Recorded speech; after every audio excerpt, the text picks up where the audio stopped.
একদিনে দুর্নীতির 2 মামলা থেকে খালাস পেলেন মির্জা আব্বাস। প্রথম আলো বিশ্বাস করলেন না, এবার আসি অন্য পত্রিকায় RTV। মির্জা আব্বাস ও তার স্ত্রীর বিরুদ্ধে দুদকের মামলা। আরো পত্রিকা বলতেছি, একটু স্টপ করেন, একটু শেষ করি।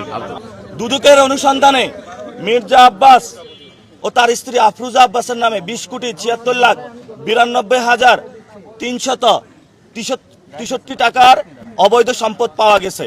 মির্জা আফরোজা আব্বাসের নামে যে সম্পদের বর্ণনা রয়েছে তা প্রকৃতপক্ষে মির্জা আব্বাসের সহায়তা অবৈধ উৎস থেকে অর্জিত বলে প্রমাণ পাওয়া গেছে। এগুলো সবগুলা নিউজ।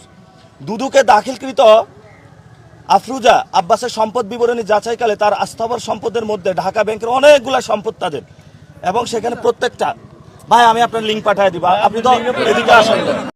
আগামী 24 ঘন্টায় অ্যাকশন দেখবে, অ্যাকশন।